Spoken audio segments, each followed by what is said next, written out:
एक ऐसे खबर की जिसकी चर्चा सिर्फ बिहार में नहीं पूरे हिंदुस्तान में हो रही है। बिहार में चमकी बुखार का कहर है। चमकी बुखार से अब तक 146 बच्चों की मौत हो चुकी है। सिर्फ मुजफ्फरपुर में 114 बच्चों की मौत हुई। लोगों का गुस्सा सरकार और सिस्टम पर है। रिपोर्ट देखिए।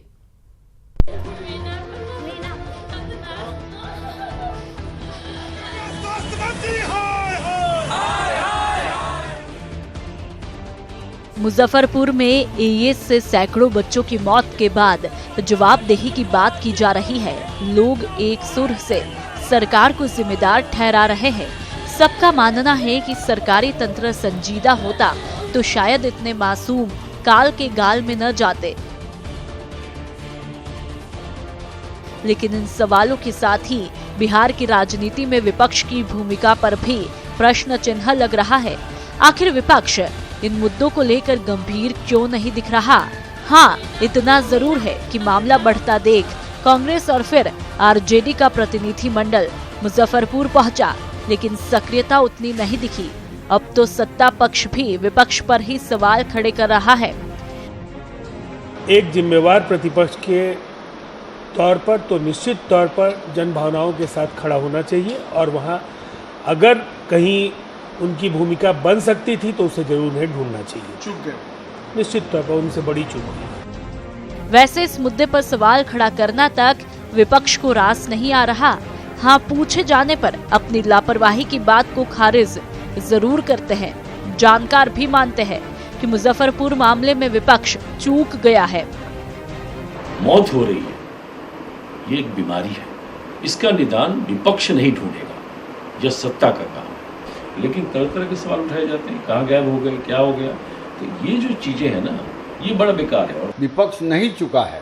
कितनी देर नहीं सुना नहीं, विपक्ष नहीं चुका है। हमारे रघुवंश प्रसाद सिंह जी वही हैं और लगातार जिला प्रशासन और राज्य प्रशासन का ध्यान आकृष्ट करते रहे।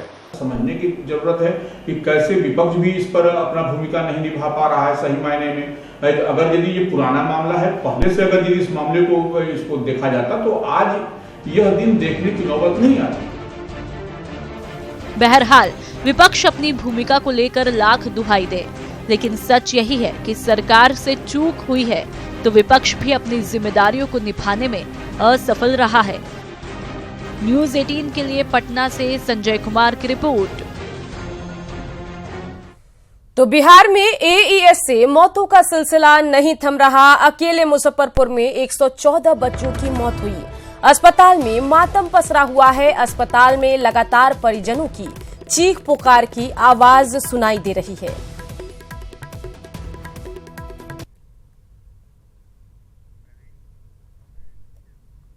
चलिए सीधा लेकर चलते हैं आपको एसकेएमसीएच, जहां से हमारे संवाददाता प्रवीण हमारे साथ जुड़ गए हैं।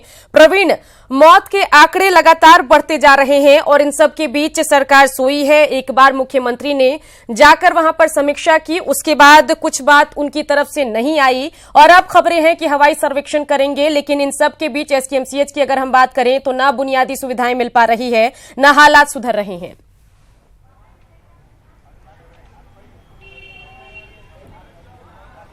जी देखिए, कल न्यूज़ 18 ने दिखाया था कि किस प्रकार 50 से अधिक बार बिजली ट्रिप हुई थी और उसके बाद देर शाम एक नया ट्रांसफार्मर लगाया गया था और ये जद्दोजहद पिछले जनवरी माह से चल रहा था। इसी तरह पानी के लिए हाहाकार मचा हुआ है।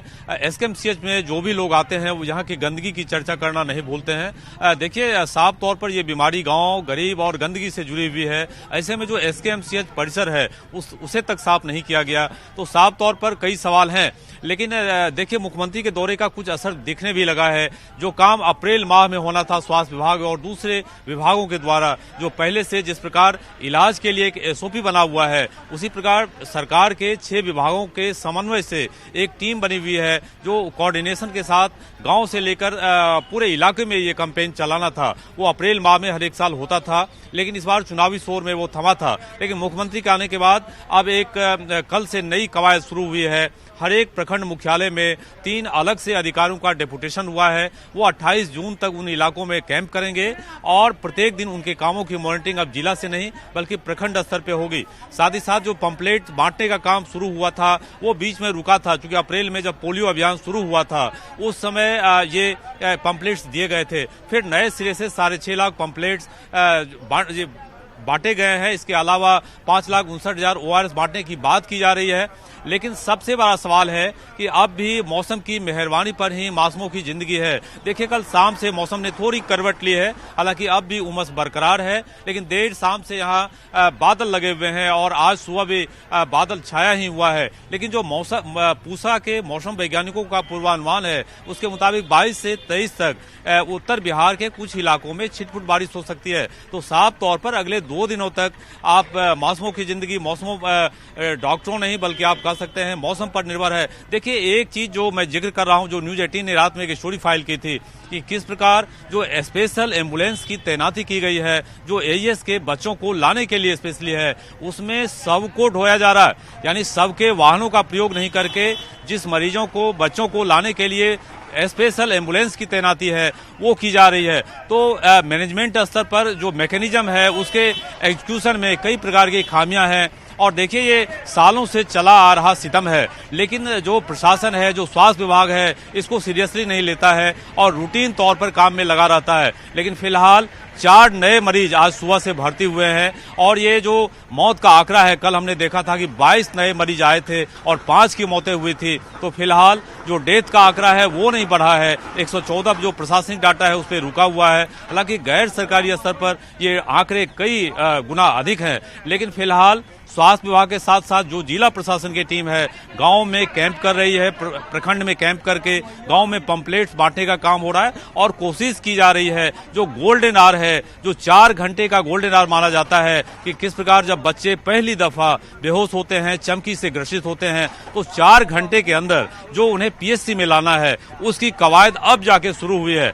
क्योंकि माना यह जा रहा है जो हीट स्ट्रोक और जो आप कह सकते हैं हीट और ह्यूमिडिटी की वजह से ये चमकी बीमारी का लक्षण होता है, इसमें यदि 4 घंटे के अंदर बच्चों को SOP के जरिए जो स्टैंडर्ड ऑपरेशन बनाया गया है विशेषज्ञों के द्वारा, वो यदि इलाज प्रारंभ होता है तो बच्चों की जान बचती भी है। ऐसे में बिल्कुल प्रवीण, लेकिन इन सब के बीच सवाल कई उठ रहे हैं कि या तो वहां पर सुविधाएं नहीं है और जो सुविधा, चाहे हम बात एम्बुलेंस की करें जो स्पेशली AES के पेशेंट को ढोने के लिए वहां पर खड़ी की गई है, या फिर किसी और सुविधा की, अगर सुविधा है भी तो उसका सही प्रयोग नहीं हो पा रहा है या प्रयोग ही नहीं हो रहा है। और ज्यादातर मामलों में हमने देखा कि बेसिक सुविधाएं भी नहीं है, चाहे हम बात पानी की करें, बिजली की करें। और आपने भी जिक्र किया कि जो एम्बुलेंस हायर किए गए हैं AES के पेशेंट को ढोने के लिए, उससे शव को ढोया जा रहा है और शव ढोने के लिए जो वाहन होते हैं उसका इस्तेमाल नहीं हो रहा है या वो है ही नहीं।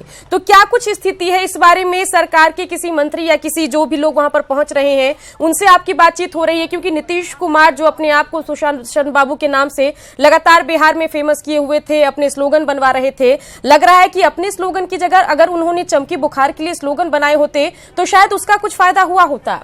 जी देखिए, मुख्यमंत्री नीतीश कुमार पहली दफा जरूर आए हैं, पिछले कई सालों से वो इस पद पे काबिज हैं, लेकिन ये चमकी बुखार 94 से है और 2010 से ये महामारी का रूप लेता रहा है। लेकिन देखिए, साफ तौर पर पिछले 5 सालों में जो बीमारी रहस्यमय बनी हुई है, इसके पता करने के कारणों का जो विशेषज्ञों को पता लगाना था उस पर रोक लगाया गया। और जो दूसरी कवायद है, जो गाँव के स्तर पर जागरूकता अभियान चलाया जाना था, उस पर रोक लगी। तो साफ तौर पर ये जघन्य अपराध है, ये मासूमों के जिंदगी के साथ खिलवाड़ है और इसमें सरकार, प्रशासन और फिर स्वास्थ्य विभाग, आप देखिए SKMCH का जिक्र कर रहे हैं, यहाँ की स्वास्थ्य व्यवस्था इतनी लचर है कि शायद ही कोई दिन हो जो यहाँ के अखबारों में, मीडिया में ये सुर्खियों का विषय नहीं बनता हो। और ऐसे में जब लगातार जून के पहले सप्ताह से ही एक पखवाड़े से अधिक समय से ये बच्चों की मौत हो रही है, तो नीतीश कुमार के आने के बाद जो व्यवस्था है उसमें आप देख रहे हैं कि 50 बार बिजली ट्रिप हो रही है, पानी के लिए हाहाकार मचा हुआ है। बिल्कुल, इन सब के बीच उनके जाने से तो कोई फायदा वहां पर लोगों को नहीं हुआ, चाहे हम बात मुख्यमंत्री की करें, स्वास्थ्य मंत्री की करें।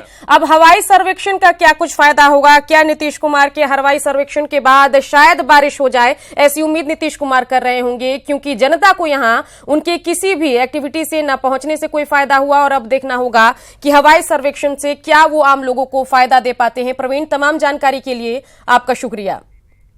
बेगूसराय में भी एईएस से एक मरीज की मौत हो गई है। डीएम राहुल कुमार ने इसकी पुष्टि की है। बुधवार की देर रात डीएम ने सदर अस्पताल का निरीक्षण किया, साथ ही डॉक्टरों और कर्मचारियों को जरूरी निर्देश दिए। डीएम ने माना कि एईएस की यहां 11 मरीजों की पुष्टि हुई है, जिसमें एक की इलाज के दौरान मौत हो गई। सिविल सर्जन साहब और जो सुपरिटेंडेंट हैं उनके साथ समीक्षा की है और जिले में एईएस या उससे मिलते जुलते सिम्टम्स के अभी तक 11 मामले संज्ञान में आए हैं, जिसमें इलाज के बाद 6 बच्चों को डिस्चार्ज किया गया है, 2 को हायर सेंटर्स के लिए रेफर किया गया है, 2 अभी भी अंडर ट्रीटमेंट है, हालांकि स्टेबल है, और 1 की डेथ हुई है। जो बचाव के लिए जागरूकता का और प्रचार प्रसार का जो काम है वो पहले से भी चलाया जा रहा है, उसमें और तेज़ी लाने के लिए निर्देश दिया गया है। जितने भी हमारे आंगनबाड़ी सेंटर्स हैं वहाँ पे ORS का पैकेट बंटवाया जा रहा है और मीडिया के माध्यम से भी मैं अपील करना चाहूँगा कि जो ग्रामीण क्षेत्र में, सुदूर क्षेत्र में जो गार्जियंस हैं वो अपने बच्चे को गर्मी में बाहर निकलने से उनको रोकें और हीट स्ट्रोक के लिए एक्सपोज ना हो, ये इंश्योर करें। जमुई में अपराधियों ने मुखिया को गोली मार दी है। बरहट के बरियारपुर मुखिया मकेश्वर यादव को गोली मारी है। गंभीर रूप से घायल मुखिया सदर अस्पताल में भर्ती कराया गया है। मलयपुर के देवाचक की घटना आपको बता रहे हैं। 5 की संख्या में अपराधी थे। बड़ी खबर जमुई से आपको बता रहे हैं, जहां मुखिया को गोली मारी गई है। बरहट के बरियारपुर मुखिया मकेश्वर यादव को गोली मारी गई है। गंभीर रूप से घायल मुखिया सदर अस्पताल में भर्ती हुए हैं। मलयपुर के देवाचक की घटना है। 5 की संख्या में अपराधी थे। अगली बड़ी खबर लखनऊ से आपको बता दें, जहां यात्रियों से भरी गाड़ी नहर में गिरी। 29 लोग नहर में गिरे, 22 को निकाला गया। 7 लोगों की नहर में तलाश जारी है। समारोह से लौट रही थी गाड़ी। सुबह तड़के 3 बजे की घटना। राहत बचाव कार्य के लिए पहुंच रही एनडीआरएफ टीम। नगराम थाना क्षेत्र के समैसी की घटना आपको बता रही है।